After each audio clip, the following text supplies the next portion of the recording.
आज का जो टॉपिक हम डील करने वाले हैं ये है आप लोग का chapter number 10, that is the quadrilateral. तो क्वाड्रिलेटरल के बारे में तो से जूनियर क्लासेस में भी पढ़ाया जाता है, ठीक है, लेकिन फिर से कुछ चीज़ है, कुछ टर्म से रिवाइज कर लेते हैं। तो इसका अगर फंडामेंटल डेफिनेशन पे आएंगे तो क्वाड्रिलेटरल है a plane bounded by the 4 line segment, ठीक है। अब यहाँ बाउंडेड का मतलब क्या है कि कोई भी 4 साइड है वो आपस में इंक्लोज कर रहे हैं कोई एरिया को। जैसे मान लीजिए इस एरिया को आपस में इंक्लोज कर रहे हैं, तो 4 साइड से कोई ज़रूरी नहीं है कि कोई एरिया को इंक्लोज करे ही, लेकिन इफ़ इन केस अगर वो इंक्लोज करते हैं तो हमारा वो क्वाड्रिलेटरल हो जाएगा। जैसे इस वाले केस में ये हमारे क्वाड्रिलेटरल है ABCD, ठीक है, और इसके 4 साइड हमारे AB BC CD और AD, ठीक है। 4 साइड हैं, एक एरिया इंक्लोज कर रहा है, तो ये हमारे क्वाड्रिलेटरल है। अच्छा, ये वर्टिसेस, ये टर्म बहुत बड़ा चुका है आप लोग के पास। तो वर्टिसेस का मतलब क्या होता है, कहीं कहीं पे भी जो साइड जहाँ पे ज्वाइन करता है, जैसे ये साइड है और ये साइड अगर यहाँ पे ज्वाइन करेगा तो ये पॉइंट हमारा वर्टिस होगा। तो कुछ ना कुछ नियम दे देते हैं। जैसे अगर हम क्वाड्रिलेटरल में देखते हैं तो देखिए इसमें 4 वर्टिसेस है, एक है A, एक है B, एक है C और एक है D। ये वर्टिसेस हो गया। नेक्स्ट है हमारा साइड्स। तो डेफिनेटली साइड्स के बारे में ज़्यादा एक्सप्लेन करने की ज़रूरत नहीं है।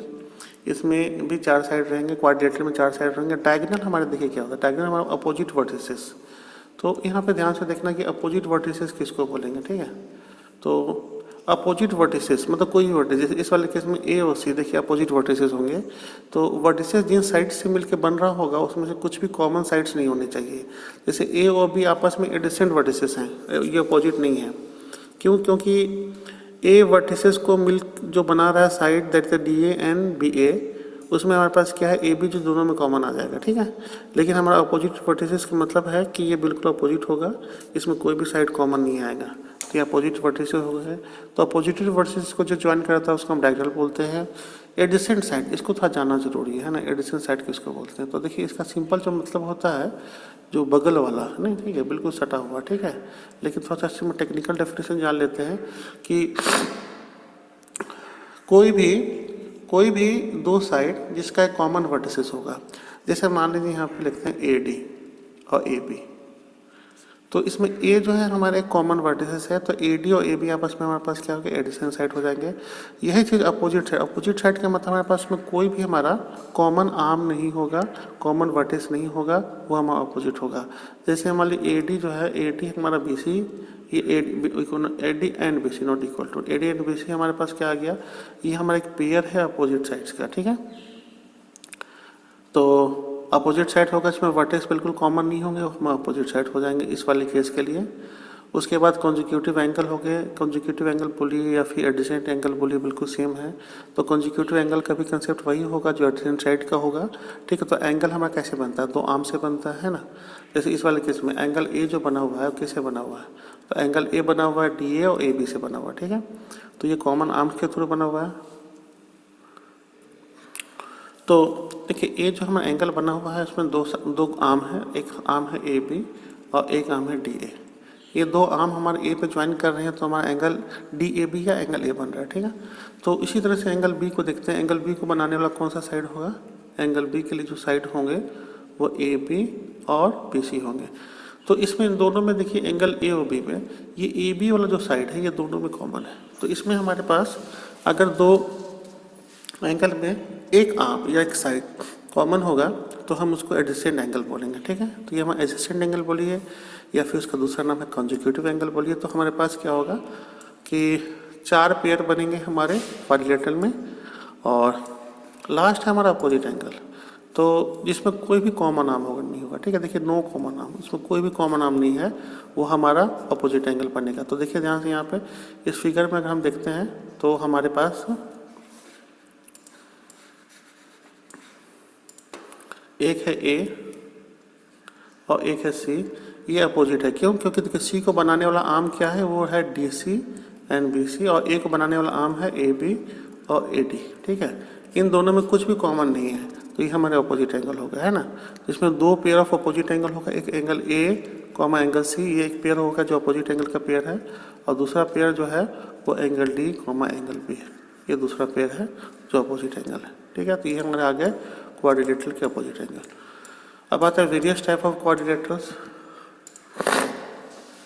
तो सबसे पहला जो सबसे इम्पोर्टेंट क्वाड्रिलेटरल है वो है पैरेललोग्राम।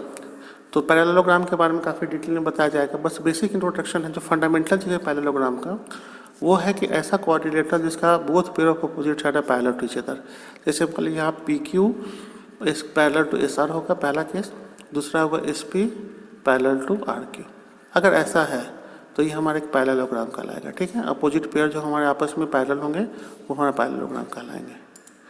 उसके बाद सेकेंड इंपॉर्टेंट हमारा है रेक्टेंगल। तो देखिए रेक्टेंगल भी एक पैरेललोग्राम का टाइप ही है ना। तो अगर मान लीजिए सपोज करते हैं कोई एक पैरेललोग्राम है, ठीक है, उसका कोई एक एंगल 90 डिग्री का है तो हमारा रेक्टेंगल कहलाएगा। जैसे इस वाले केस में एक एंगल 90 डिग्री का है, तो आगे जाके जो प्रॉपर्टी पढ़ेंगे कि अगर पैरेललोग्राम में एक एंगल 90 डिग्री का है तो इनडायरेक्टली इसके सारे एंगल 90 डिग्री के हो जाएंगे तो पैरेललोग्राम हो जाएगा। तो इस वाले केस के लिए फिलहाल के लिए definition wise in a parallelogram if one of the angle is 90 degree then it is a rectangle, ठीक है। नेक्स्ट टाइप है हमारा स्क्वायर। तो स्क्वायर भी एक पैरेललोग्राम है, ठीक है। इसमें हमारे पास होगा क्या कि all the sides are equal, all sides are equal पहला होगा जो इंपॉर्टेंट कैरेक्टरिस्टिक्स है। डायगोनल का प्रॉपर्टी बाद में डिस्कस करेंगे। और उसमें एंगल एक एंगल कोई भी एक एंगल हमारा 90 डिग्री का होगा, ठीक है। तो इसमें से देखिए हमारे पास कि सारे साइड्स इक्वल हैं और हमारे वो एक एंगल 90 डिग्री का है। अब देखिए स्क्वायर और रोम्बस में एक डिस्टिंक्शन जो है जो हमको बहुत क्लियरली जानना होगा। ये भी एक पैरेललोग्राम है जो all the sides are equal, लेकिन एक डेफिनेशन जो बाद वाला था 90 डिग्री वाला नहीं, ये इसमें एप्लीकेबल नहीं होगा, ठीक है। तो एक ऐसा डेफिनेशन है जिसमें नेगेटिव डेफिनेशन भी होता है। मतलब हमारे पास ये बोलेंगे कि इसमें नो एंगल इज 90 डिग्री की मोमेंट ऑफ टाइम एक कोई भी एंगल 90 डिग्री होगा तो वो रोम्बस जो है वो हमारा स्क्वायर हो जाएगा, वो रोम्बस स्क्वायर हो जाएगा, ठीक है। तो इसमें कोई भी एंगल 90 डिग्री, अगर प्योरली उसको सिर्फ रोम्बस ही रहना है, स्क्वायर नहीं होना है, तो इसमें कोई भी एंगल 90 डिग्री का नहीं होगा। उसके बाद सबसे ऑर्डिनरी कंडीशन जो इसमें एप्लीकेबल होता है दैट इज अ ट्रेपेजियम। तो ट्रेपेजियम हमारे पास क्या होगा है क्वाड्रिलेटरल है, both pair of opposite side है parallel to each other. Sorry एक सेकंड फिर सुन लीजिए। इसमें ट्रेपेजियम में होगा कि one pair not both pair, one pair कोई भी एक पेयर जो है हमारा पैरेलल टू ईच अदर होगा। जैसे इस वाले केस में आपको एन जो है पैरेलल टू बी के एल, सिर्फ एक ही पेयर चाहिए, तो ये हमारा ट्रेपेजियम होगा। और ट्रेपेजियम में भी एक कैटेगराइजेशन कर दिया गया आइसोसेलेस ट्रेपेजियम। तो इसमें नॉन पैरेलल जो साइड्स होते हैं, जैसे इस वाले केस में आपको नॉन पैरेलल साइड है वो है एन के एंड एम एल, ये आपके नॉन पैरेलल साइड्स हैं। तो नॉन पैरेलल साइड्स हमारे क्या होंगे, अगर सपोज करते हैं कि non parallel sides are equal to each other, अगर इक्वल टू ईच अदर हो गए तो हमारे पास उस वाले केस में ट्रेपेजियम क्या हो जाएगा हमारा, तो उस वाले केस में वो ट्रेपेजियम हमारा आइसोसेलेस ट्रेपेजियम हो जाएगा, ठीक है। जैसे इस वाले केस में आइसोसेलेस ट्रेपेजियम, इसमें नॉन पैरेलल जो साइड है हमारा टीपी और इसकी वो आपस में इक्वल है।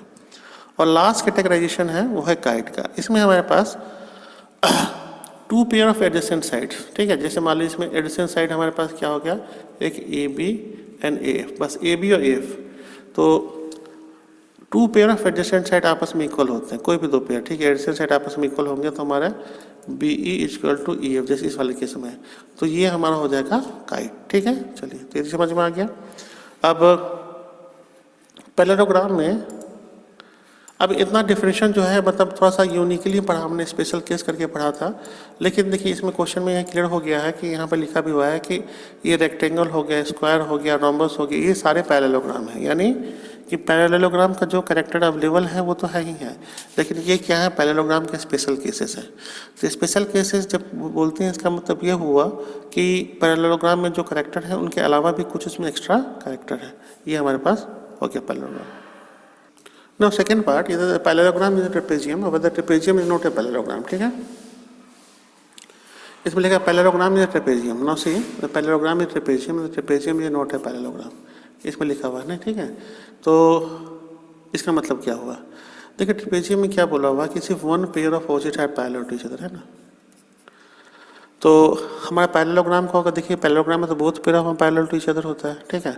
तो हमारे पास क्या हो जाएगा, इसका मतलब है पैरेललोग्राम तो ट्रेपेजियम का कंडीशन को फुलफिल कर रहा है। इसका मतलब पैरेललोग्राम एक ट्रेपेजियम हो जाएगा, while trapezium is a not a parallelogram. जबकि ट्रेपेजियम में ऐसा कुछ नहीं, ट्रेपेजियम में बस एक ही पेयर पैरेलल होगा और उसको पैरेललोग्राम होने के लिए हमको बोथ पेयर को पैरेलल होना पड़ेगा, जो कि उसमें नहीं है। तो हमारे पास ये कंडीशन हो गया। थर्ड हमारे पास square is the both rectangle and rhombus. तो अगर जैसे हम स्पेशल केस देखे थे हम पैरेललोग्राम का, कि पैरेललोग्राम का स्पेशल केस हमारा था पैरेललोग्राम का स्पेशल 3 केस था हमारा। एक था रेक्टेंगल था, दूसरा स्क्वायर था और तीसरा रोम्बस था। तो उसी तरीके से देखिएगा तो आप ध्यान से कि जो है इस रेक्टेंगल का स्पेशल केस हमारा स्क्वायर है, ठीक है। रेक्टेंगल में कंडीशन में क्या हमको इम्पोज किया हुआ है कि बस वन पेयर हमारा इक्वल होना चाहिए और एक एंगल 90 डिग्री होना चाहिए। सेकंड पेयर के बारे में वो नहीं बोलता है, ठीक है। अपोजिट साइड से बस इक्वल होने चाहिए। तो अगर मान लीजिए सपोज करते हैं रेक्टेंगल ड्रॉ करते समय अगर हमने कुछ ऐसा ड्रॉ कर दिया कि अपोजिट साइड्स एडजेसेंट साइड भी आपस में इक्वल हो गए तो स्क्वायर हो जाएगा। सिमिलर केस से रोम्बस भी हो जाएगा। यानी हम ये बोल सकते हैं कि all the square are the rhombus but all the rhombus are not square, ठीक है। अब इस पर बेस्ड आपको पहला थ्योरम हमारा, ठीक है। पहला थ्योरम को क्या बोल रहा है कि sum of all the 4 angle of the quadrilateral is equal to 360 degree.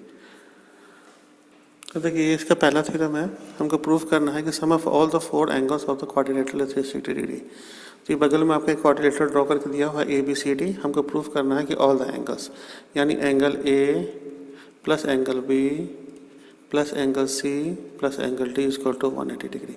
ये हमको प्रूव करके दिखाना है। तो इसमें हम क्या करते हैं, एक कंस्ट्रक्शन लेते हैं। कंस्ट्रक्शन में क्या करते हैं, ज्वाइन DB। हमने DB को ज्वाइन कर लिया और DB को ज्वाइन करने के बाद हमारे पास ये दो हमारा, अब प्रूफ स्टार्ट करते हैं। प्रूफ हमारे पास क्या है, हमारे पास ये 2 ट्राइंगल बन गया। एक ट्राइंगल बन गया ADB एंड दूसरा ट्राइंगल बन गया BDC। ये दूसरा ट्राइंगल, 2 अलग अलग ट्राइंगल बन गए। अब 2 अलग अलग ट्राइंगल हो गए तो हम इसको प्रूफ करना स्टार्ट करते हैं। तो पहला ट्राइंगल ADB लेते हैं। तो in triangle ADB now angle A plus angle 1 plus angle 2 is equal to 180 degree होगा, क्योंकि ये एंगल सम प्रॉपर्टी ये पहले भी डिस्कस किया जा चुका है कि ट्राइंगल में तीनों एंगल का सम 180 डिग्री होता है। तो इसको हम एंगल 1 यहाँ पर 1 कर देते हैं।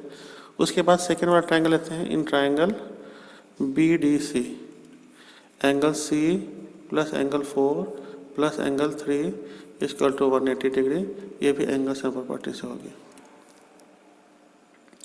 अब हम क्या करते हैं, अगर दोनों हम इक्वेशन को ऐड कर देते हैं, ठीक है। एडिंग इक्वेशन 1 एंड 2, ये दोनों इक्वेशन को हम ऐड कर देते हैं। तो हमारे पास क्या आ जाएगा, angle A plus angle 1 plus angle 2 equal to 180 degree and angle B plus angle B नहीं है, angle C plus angle 4 plus angle 3 equal to 180 degree. ये दूसरा वाला थ्योरम आपका, फर्स्ट था, ये सेकंड था, ठीक है। अब इन दोनों को ऐड करने के बाद देखिए हमें क्या होता है। तो अगर इन दोनों को ऐड कर लेते हैं हम, तो पहला तो हो जाएगा angle A plus angle C और एंगल 1 प्लस एंगल 3 को एक जगह पे इकट्ठा रखते हैं और एंगल 2 प्लस एंगल 4 को एक जगह इकट्ठा रखते हैं। इक्वल टू 180 क्या हो जाएगा, 360 डिग्री हो गया। अब angle A plus angle C, no C angle 1 plus angle 3 को ऐड करेंगे तो इंटायर एंगल B हो जाएगा। तो एंगल हो जाएगा ABC प्लस एंगल 2 प्लस 4 को ऐड करेंगे तो इंटायर एंगल हमारा D हो जाएगा। तो एंगल ADC ये हो गया 360 डिग्री। तो फाइनली देखिए ये चारों एंगल हमको मिल गया क्वाड्रिलेटरल के, जिनका सम इक्वल टू 360 डिग्री हो गया, ठीक है। और यही चीज़ हमको प्रूफ करने के लिए बोल रहा था।